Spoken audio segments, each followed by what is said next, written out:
चलिए आज हम लोग मॉन्टेस्क्यू पढ़ेंगे और यहाँ पर इंट्रोडक्शन देख लीजिए। मॉन्टेस्क्यू पश्चिमी राजनीतिक विचारक, doctor Rohit Dubey, assistant professor राजनीति विज्ञान।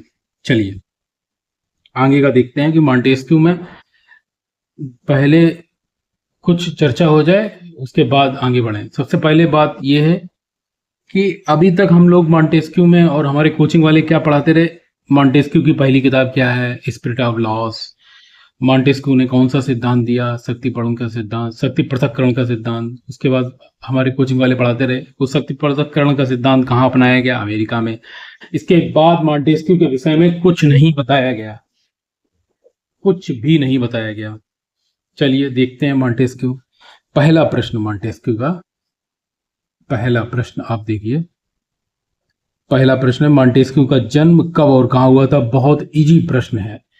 इसका पहला प्रश्न आप लोग देखिए। 18 जनवरी 1989, 10 फरवरी 1755, 10 जनवरी 1721, 12 मार्च 1609। अब इसमें एक लॉजिक लगा लीजिए, केवल एक लॉजिक है। इसका जन्म बोर्दो फ्रांस में हुआ था। अगर ये सन भूल जाते हो तो केवल एक लॉजिक, बोर्दो फ्रांस। 18 जनवरी 1689, बोर्दो फ्रांस, इतना याद कर लीजिए। बोर्दो फ्रांस में मॉन्टेस्क्यू का जन्म हुआ था। अगला प्रश्न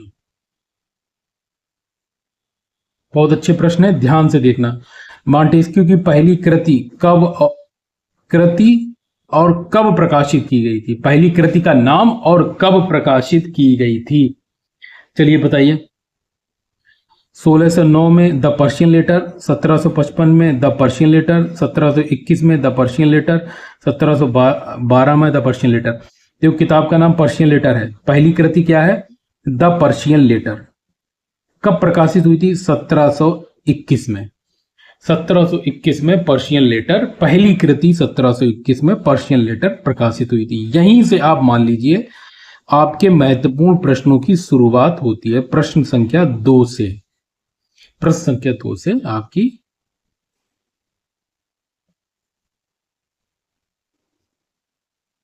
मॉन्टेस्क्यू का शक्ति पृथक्करण का सिद्धांत किस विचारक से प्रभावित माना जाता है।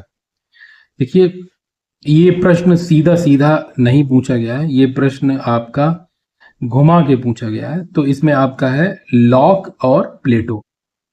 लॉक और प्लेटो अगर ये आता है तो आप लॉक और प्लेटो लगाइए, क्योंकि प्लेटो ने भी कार्य विशेषीकरण को महत्व माना है और लॉक ने भी सीमित राजतंत्र की बात की गई है।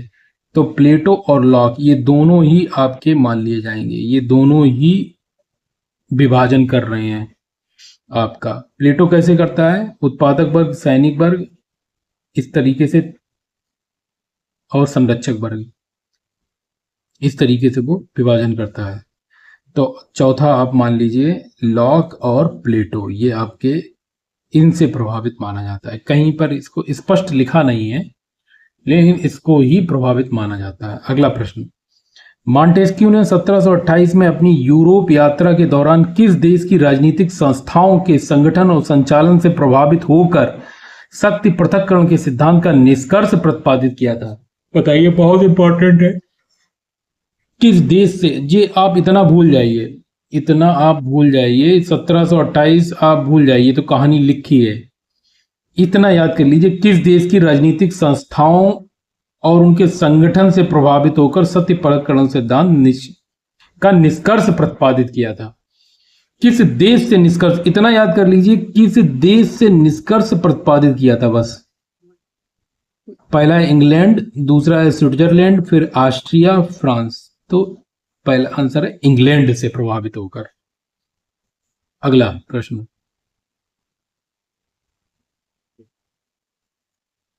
अगला प्रश्न, मॉन्टेस्क्यू की प्रसिद्ध कृति कानून की आत्मा, स्पिरिट ऑफ लॉस, इन्होंने लिखी है।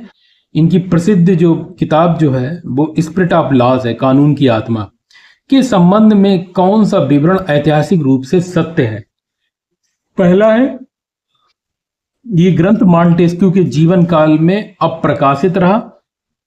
ये ग्रंथ मॉन्टेस्क्यू के जीवन काल में अप्रकाशित रहा। दूसरा है 2 वर्षों में इसके 22 संस्करण प्रकाशित हुए। उसके बाद ये केवल फ्रांसीसी कानून प्रणाली तक सीमित था। फिर चौथा है आपका, इसे लिखने में 6 वर्ष का समय लगा और 10 संस्करण प्रकाशित हुए। तो इसमें आपका है 2 वर्षों में इसके 22 संस्करण प्रकाशित हुए। स्पिरिट ऑफ लॉस के संबंध में 2 वर्षों में 22 संस्करण प्रकाशित हुए। अगला प्रश्न, प्रोफेसर डनिंग के अनुसार मॉन्टेस्क्यू की अध्ययन पद्धति किस प्राचीन राजनीतिक विचारक से प्रभावित या प्रेरित है? किससे प्रेरित है? अरस्तु से। अध्ययन पद्धति अरस्तु से प्रेरित है। अगला प्रश्न, अगला प्रश्न आपका है, मॉन्टेस्क्यू के राजनीतिक चिंतन और उसकी अध्ययन पद्धति का मुख्य उद्देश्य निम्नलिखित में से क्या सिद्ध करना था? उसकी जो अध्ययन पद्धति, उसका राजनीतिक चिंतन का उद्देश्य था, उसे क्या सिद्ध करना था? निरंकुश राज्य तंत्र का औचित्य सिद्ध करना, यथार्थवादी दृष्टिकोण से न्याय की व्यवहारिक समस्याओं का समाधान करना, केवल अमूर्त दार्शनिक सिद्धांतों की व्याख्या करना, विशुद्ध विवेक पर आधारित सार्वभौमिक काल्पनिक नियमों का निर्माण करना। बिल्कुल गलत है। अमूर्त दार्शनिक सिद्धांतों का व्याख्या करना नहीं, अमूर्त की चर्चा बिल्कुल नहीं है। निरंकुश राजतंत्र का औचित्य सिद्ध करना नहीं, यथार्थवादी दृष्टिकोण से न्याय की व्यवहारिक समस्याओं का समाधान करना। वो यथार्थवादी व्यक्ति था, उसी समस्याओं से, व्यवहारिक समस्याओं से समाधान खोजना चाहता था। तो क्या आंसर हो जाएगा? यथार्थवादी दृष्टिकोण से न्याय की व्यवहारिक समस्याओं का समाधान करना। अगला प्रश्न, 1745 में प्रकाशित 1745 में प्रकाशित मॉन्टेस्क्यू की कौन सी रचना संवादात्मक शैली में लिखी गई कृति है? कौन सी रचना संवाद शैली में लिखी गई कृति है? चलिए देखिए, फ्रांसीसी क्रांति पर विचार, रोमन लोगों की महानता और पतन के कारणों पर विचार, सुल्ला और एक्रेटीज का संवाद, कानून की आत्मा। तो आपका आंसर क्या हुआ? इसका सीधा सीधा है सुल्ला और एक्रेटीज का संवाद। ये किताब लिखी है, सुल्ला और एक्रेटीज का संवाद। 1745 में कौन सी रचना संवाद शैली में लिखी गई? सुल्ला और एक्रेटीज का संवाद। ये डायलॉग शैली में लिखी गई है, सुल्ला और एक्रेटीज का संवाद। अगला प्रश्न, मॉन्टेस्क्यू द्वारा राजनीति शास्त्र के अध्ययन में किए गए नवोन्मेष मतलब नवीन अन्वेषण। नवोन्मेष का मतलब हो गया है, नवोन्मेष का मतलब हो गया नवीन अन्वेषण, नई चीज खोजना, अन्वेषण, नवीन अन्वेषण।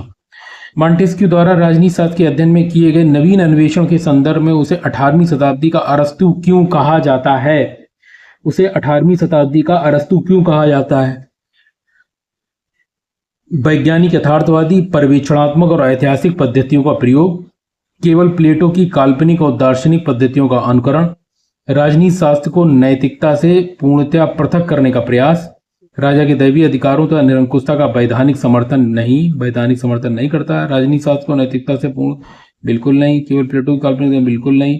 सीधा सीधा आंसर है आपका वैज्ञानिक, यथार्थवादी और पर्यवेक्षणात्मक ऐतिहासिक पद्धतियों का प्रयोग किया गया।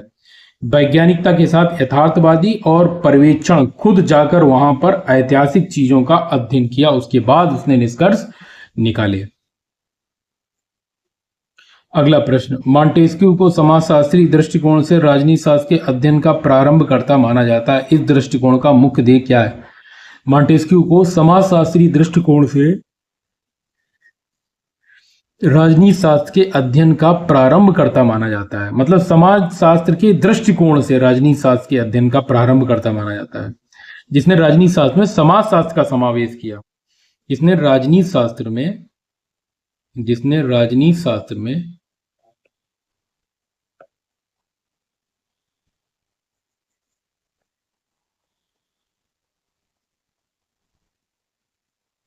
समाज शास्त्र का अध्ययन किया।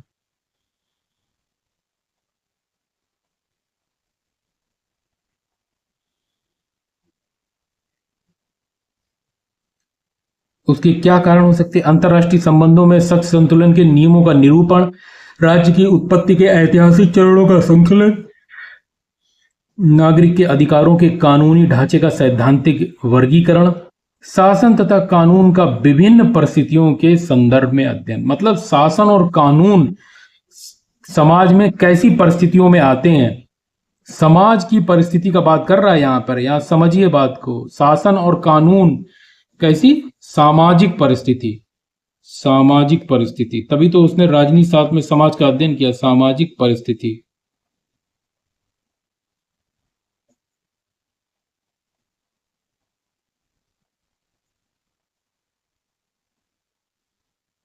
सामाजिक परिस्थिति का अध्ययन। तो आपका क्या हो गया? शासन तथा कानून का विभिन्न परिस्थितियों के संदर्भ में अध्ययन। अगला प्रश्न, मॉन्टेस्क्यू ने प्लेटो, अरस्तु, बोंदा और हॉब्स के कानून संबंधी पारंपरिक दृष्टिकोणों को अस्वीकार करते हुए कानून को किस रूप में परिभाषित किया? बहुत अच्छा प्रश्न है, आप लोग पढ़िए इसको। किस रूप में प्रकाशित किया? ईश्वर द्वारा सृष्टि संचालन हेतु निर्धारित नियम, वस्तुओं की प्रकृति से उत्पन्न आवश्यक संबंध, समाज की सामान्य इच्छा पर आधारित संविदा, सर्वोच्च शासक द्वारा दिया गया विवेकपूर्ण आदेश। तो कौन सा है आपका आंसर? वस्तुओं की प्रकृति से उत्पन्न आवश्यक संबंध। स्पिरिट ऑफ लॉज में ये बात किसमें की है? स्पिरिट ऑफ लॉज में। जो चीज प्रकृति से उत्पन्न हो रही उसका उस वस्तु से क्या संबंध है? मतलब वस्तु और उसका प्रकृति से संबंध, और प्रकृति से संबंध, प्रकृति से संबंध है, उसके हिसाब से उसने कानूनों को परिभाषित किया। चलिए,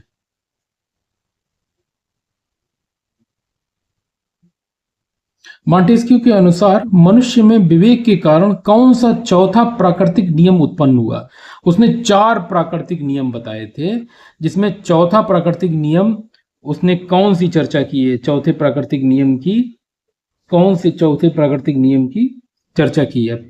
देखिए, शांति और सुरक्षा की इच्छा, अपनी भौतिक आवश्यकताओं को पूर्ण करने की आकांक्षा, एक दूसरे के साथ मिलजुल कर रहने की प्रवृत्ति, एक संगठित समाज बनाकर जीवन व्यतीत करने की प्रकृति, एक संगठित समाज बनाकर जीवन व्यतीत करने की इच्छा, एक संगठित समाज बनाकर जीवन व्यतीत करने की इच्छा।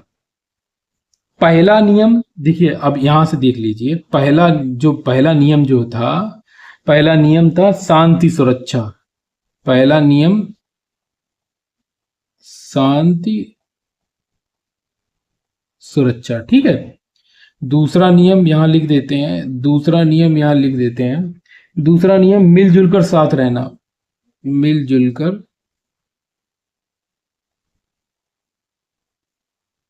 साथ रहना।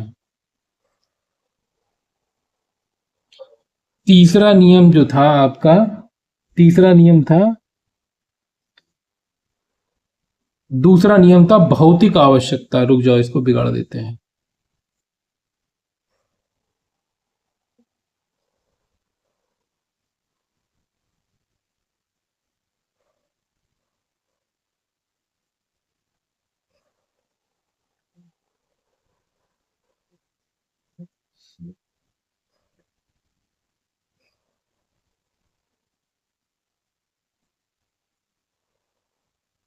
देखिए, पहला जो था वो शांति सुरक्षा, पहला आपका है शांति सुरक्षा, यहां लिख लीजिए शांति सुरक्षा, शांति सुरक्षा। पहला प्राकृतिक नियम शांति सुरक्षा।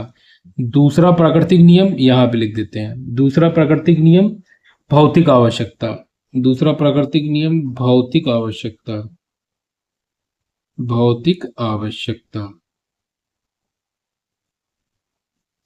तीसरा प्राकृतिक नियम आपका मिलजुल कर साथ रहना, तीसरा है मिलजुल कर, मिलजुल कर साथ रहना।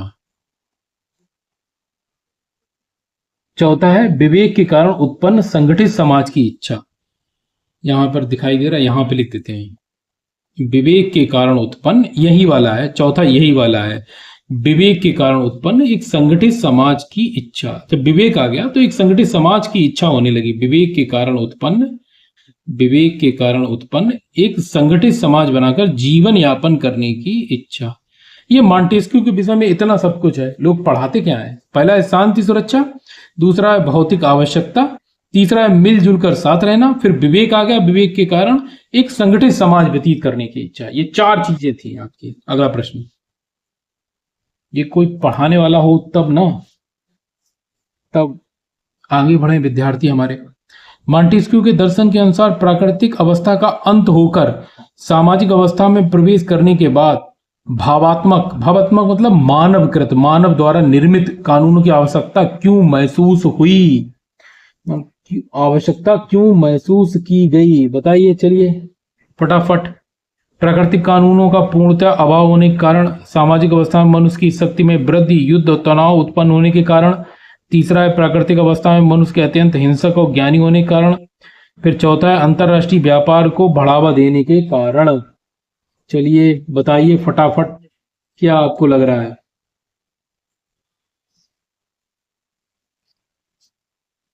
सामाजिक अवस्था में मनुष्य की शक्ति में वृद्धि से, युद्ध तनाव उत्पन्न होने के कारण, प्राकृतिक अवस्था में हिंसक और ज्ञानी होने के कारण।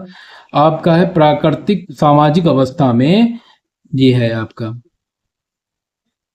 सामाजिक अवस्था में मनुष्य की शक्ति में वृद्धि के साथ युद्ध और तनाव उत्पन्न होने के कारण, ये आपका दूसरा वाला है। जब सामाजिक अवस्था आ गई तो उसमें शक्ति पैदा हो गई, और शक्ति पैदा हो गई तो युद्ध और तनाव उत्पन्न हो गए। तो यहां पर कानूनों की आवश्यकता, मानवकृत कानूनों की आवश्यकता को महसूस किया गया। अगला प्रश्न, अगला प्रश्न, मॉन्टेस्क्यू द्वारा वर्गीकृत भावात्मक कानूनों के संबंध में कौन सा कथन सत्य है? जो पॉजिटिव लॉ है, भावात्मक कानून मतलब मानवकृत, पॉजिटिव लॉ है, वो कौन सी चीज सही है? अंतरराष्ट्रीय कानून केवल विकासशील राज्यों के लिए बनाए जाते हैं। दूसरा है राजनीतिक और नागरिक कानून सभी देशों के लिए समान होने चाहिए। अंतरराष्ट्रीय कानून सभी देशों के लिए समान होते हैं, जबकि राजनीतिक और नागरिक कानून स्थानीय परिस्थितियों के अनुसार अनुकूल होने चाहिए। बिल्कुल सही आंसर। अब इसकी व्याख्या कर रहे हैं। नागरिक कानून केवल शासक और शासितों के बीच संबंधों को, नहीं ऐसा कुछ नहीं है, ये भी नहीं है, ये भी नहीं है। देखिए जो अंतरराष्ट्रीय कानून होते हैं सभी देशों के लिए समान होते हैं, बिल्कुल सही बात है। जबकि राजनीतिक और नागरिक कानून स्थानीय परिस्थितियों के हिसाब से बनते हैं, जैसे भारत में अलग है, पाकिस्तान में अलग है, चीन में अलग है, नेपाल में अलग है। तो इस तरीके से ये आंसर बिल्कुल एकदम परफेक्ट बैठता है। अगला प्रश्न, मॉन्टेस्क्यू के अनुसार शासक और शासितों के संबंधों को निर्धारित और नियमित करने वाले कानून को किस श्रेणी में रखा गया है? नागरिक कानून, राजनीतिक कानून, प्राकृतिक कानून, अंतरराष्ट्रीय कानून। अंतरराष्ट्रीय कानून नहीं, शासक प्राकृतिक कानून नहीं, नागरिक और राजनीतिक तो आ जाएगा राजनीतिक। अगला प्रश्न, मॉन्टेस्क्यू के मत के अनुसार किसी देश का कानून निर्माण करते समय किन बातों का ध्यान रखना चाहिए? इतनी इंपॉर्टेंट बात है। देखिए कानून निर्माण करते समय किन बातों का ध्यान रखना चाहिए? देश की जलवायु, मिट्टी के गुण, स्थिति और विस्तार, बिल्कुल सही है। निवासियों के धर्म, आचरण, ढंग, प्रवृत्ति और व्यापार, बिल्कुल सही है। निवासियों के प्रमुख पेशे और संपत्ति, बिल्कुल सही है। उपर्युक्त तो सभी सही है। मतलब वहां की जो परिस्थिति है, निवासी कैसे रह रहे हैं, लोग कैसे काम कर रहे हैं, उनका क्या व्यापार है, जलवायु कैसी है, इन सभी को ध्यान में रखकर ही कानून निर्माण करने चाहिए। अगला प्रश्न, मॉन्टेस्क्यू के अनुसार प्राकृतिक अवस्था में कितने प्रकार के प्राकृतिक नियम बनाए गए थे? चलिए अभी पढ़ा आपने, कितने प्रकार के नियम बनाए गए थे? कितने प्रकार के नियम बनाए गए थे? 4 प्रकार के, 4 प्रकार के नियम बने, प्राकृतिक नियम बनाए गए थे। 2, 3, 4, 5, कितने प्रकार के? 4 प्रकार के। अगला प्रश्न, मॉन्टेस्क्यू द्वारा बताया गया प्राकृतिक नियम कौन सा नहीं है? शांति और सुरक्षा की इच्छा, भौतिक आवश्यकताओं की पूर्ति, निरंकुश शासन की स्थापना, एक दूसरे यही नहीं है। बाकी तो हम लोगों ने अभी पढ़े हैं, शांति और सुरक्षा, भौतिक आवश्यकताओं की पूर्ति, एक दूसरे के साथ मिलजुल कर रहने की, जब विवेक आ गया तो एक दूसरे के साथ मिलजुल कर रहने की प्रवृत्ति, तो निरंकुश शासन की स्थापना, इसको हटा दीजिए। अगला प्रश्न, मॉन्टेस्क्यू ने शासन के कितने मौलिक रूप बताए हैं?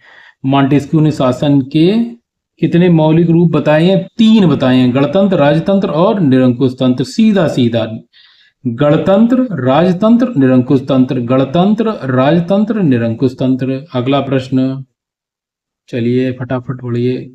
मॉन्टेस्क्यू के अनुसार गणतंत्र को किन 2 भागों में विभाजित किया गया है? गणतंत्र को किन 2 भागों में विभाजित किया गया है? राजतंत्र, निरंकुश तंत्र, धर्मतंत्र, लोकतंत्र, एकात्मक तंत्र, संघात्मक तंत्र। नहीं, धर्मतंत्र, लोकतंत्र नहीं, राजतंत्र, निरंकुश तंत्र नहीं, लोकतंत्र और कुलीन तंत्र। गणतंत्र को लोकतंत्र और कुलीन तंत्र 2 भागों में विभाजित किया है। बहुत अच्छा प्रश्न है। लोकतंत्र का मौलिक सिद्धांत क्या है? लोकतंत्र का मौलिक सिद्धांत क्या है? पहला है संयम, फिर सम्मान, फिर है सद्गुण या शील या भय। देखो, संयम, सम्मान, ये लोकतंत्र में मॉन्टेस्क्यू नहीं कहे, ना भय की बात की। सद्गुण या शील, वर्चू की बात की गई है। कहीं ना कहीं वो प्रभावित है पुराने विचारकों से, तो वर्चू की बात कह रहा है। कुलीन तंत्र में कौन सा मौलिक सिद्धांत होना आवश्यक है? कुलीन तंत्र में कौन सा मौलिक सिद्धांत होना आवश्यक है? संयम। कुलीन तंत्र में कौन सा? संयम की बात कर रहा है, संयम होना आवश्यक है। राजतंत्र में क्या है? राजतंत्र में क्या है? राजतंत्र में सम्मान होना चाहिए। राजतंत्र में सम्मान। निरंकुश तंत्र में भय। निरंकुश तंत्र का आधार क्या है? भय। निरंकुश तंत्र में भय। कुलीन तंत्र में संयम। कुलीन तंत्र में संयम। राजतंत्र में सम्मान, निरंकुश तंत्र में भय, कुलीन तंत्र में संयम। अगला प्रश्न, मॉन्टेस्क्यू के अनुसार यदि छोटे राज्य बड़े राज्यों के मुकाबले अपने लोकतंत्री स्वरूप को बनाए रखने में असमर्थ सिद्ध होते हैं, मतलब जो छोटे राज्य हैं बड़े राज्यों के मुकाबले अपने लोकतंत्र व्यवस्था को बनाए रखने में कामयाब नहीं हैं, तो उनके स्थायित्व के लिए किस शासन व्यवस्था का सुझाव दिया गया है? तो उनके स्थायित्व के लिए किस शासन व्यवस्था का सुझाव दिया है? संघात्मक शासन का सुझाव दिया है। छोटे राज्यों के लिए क्या है? संघात्मक शासन का सुझाव दिया है। अगला प्रश्न, मॉन्टेस्क्यू के अनुसार विभिन्न धर्म और शासन प्रणालियों के संबंध के संदर्भ में कौन सा युग्म सही है? जो शासन प्रणालियां हैं उनके संबंध में ये कौन सी चीज सही है? प्रोटेस्टेंट धर्म, निरंकुश तंत्र, प्रोटेस्टेंट धर्म, गणतंत्र, इस्लाम धर्म, राजतंत्र, रोमन कैथोलिक धर्म, गणतंत्र। इसमें कौन सा मिलान जो है वो सही है? तो इसमें आपका ये सही है, प्रोटेस्टेंट धर्म और गणतंत्र। जो शासन प्रणालियां हैं प्रोटेस्टेंट धर्म में, गणतंत्र व्यवस्था जो है वो कामयाब है, वो काम कर रही है। प्रोटेस्टेंट धर्म और गणतंत्र। इस्लाम धर्म में राजतंत्र, रोमन कैथोलिक धर्म में गणतंत्र। तो प्रोटेस्टेंट धर्म और गणतंत्र, ये सही है। मॉन्टेस्क्यू द्वारा प्रतिपादित राजनीतिक स्वतंत्रता की मूल परिभाषा के संदर्भ में कौन सा कथन उसके विचारों को सही रूप में व्यक्त करता है? जो उसने राजनीतिक स्वतंत्रता की परिभाषा दी है, कौन सा कथन उसके विचारों को सही रूप में परिभाषित करता है? इतना याद कर लीजिए राजनीतिक स्वतंत्रता की परिभाषा क्या दी गई है। पहला है, कानून द्वारा अनुमत कार्यों को करने का अधिकार, शासक को स्वेच्छा से अपदस्थ करने का अधिकार, असीमित राजनीतिक शक्ति का स्वतंत्रता पूर्वक उपभोग करने का अधिकार, उपयुक्त सभी। अब आप लोग बताइए कौन सा हो सकता है? उपयुक्त सभी हो सकते हैं कि कानून द्वारा अनुमत कार्यों को करने का अधिकार? आपका हो गया कानून द्वारा जिन कार्यों को अनुमति दी गई है उन्हीं कार्यों को करने का अधिकार है, बाकी किसी कार्यों को करने का अधिकार नहीं है। अगला है, मॉन्टेस्क्यू के जलवायु संबंधी सिद्धांत। बहुत इंपॉर्टेंट है, बहुत इंपॉर्टेंट है, बहुत इंपॉर्टेंट है। जलवायु संबंधी सिद्धांत, मॉन्टेस्क्यू का जलवायु संबंधी सिद्धांत क्या है? गर्म जलवायु वाले देशों में लोगों का स्वभाव आलसी होता है। ऐसे समाज के लिए किस शासन प्रणाली को आधार बनाया गया, आधार बनाया जाना चाहिए। जहाँ गर्म जलवायु हो वहाँ कैसा शासन होना चाहिए? स्वेच्छाचारी शासन होना चाहिए, रट लीजिए। जहाँ गर्म जलवायु होती है, एशिया में गर्म जलवायु होती है, तो वहाँ कैसा शासन की बात करता है? स्वेच्छाचारी शासन, निरंकुश तंत्र की बात कर रहा है। अगला प्रश्न, मॉन्टेस्क्यू के अनुसार समाज में प्रत्येक नागरिक को राजनीतिक स्वतंत्रता का अनुभव कराने के लिए संवैधानिक व्यवस्थाओं का प्राथमिक उद्देश्य क्या होना चाहिए? मतलब नागरिकों को राजनीतिक स्वतंत्रता का अनुभव हो, इसके लिए संवैधानिक व्यवस्थाओं का प्राथमिक उद्देश्य क्या होना चाहिए? बताइए। शासक वर्ग को सर्वोपरि व निरपेक्ष अधिकार देना? बिल्कुल नहीं। राज्य को भौगोलिक आकार को निरंतर विस्तृत करना? बिल्कुल नहीं। शासन सत्ता का प्रयोग करने वालों की शक्ति को सीमित करना? बिल्कुल सही है। जो शासन में बैठे लोग हैं उनकी शक्ति को सीमित किया जाना चाहिए। समाज में धार्मिक नियमों को अनिवार्य रूप से लागू करना? बिल्कुल नहीं। बिल्कुल सीधा सीधा आंसर है, लोगों को अच्छा फील महसूस हो। संवैधानिक व्यवस्थाओं का प्राथमिक उद्देश्य क्या होना चाहिए? जिसमें राजनीतिक स्वतंत्रता लगे, उनको सीमित किया जा सके। शक्ति पृथक्करण सिद्धांत का प्रमुख उद्देश्य क्या है? बहुत इंपॉर्टेंट चीज है, बहुत इंपॉर्टेंट चीज है। शासन की शक्तियों को असीमित करना, शासन की प्रत्येक शक्ति को मर्यादित और नियंत्रित रखना, न्यायपालिका के अधिकारों को समाप्त करना, एक ही विभाग को संपूर्ण शक्तियां देना। दूसरा है शासन की प्रत्येक शक्ति को मर्यादित और नियंत्रित रखना, शासन की प्रत्येक शक्ति को मर्यादित और नियंत्रित रखना। शक्ति पृथक्करण सिद्धांत यही बेसिक फार्मूला है। जो प्रत्येक शक्ति है उसको मर्यादित और नियंत्रित करो। कैसे? जैसे ये कार्यपालिका है, ये क्या है? कार्यपालिका, ठीक है। दूसरे नंबर यहां पे आई व्यवस्थापिका, फिर आ गई न्यायपालिका। इनको क्या है? ये तीनों नियंत्रित रहे आपस में।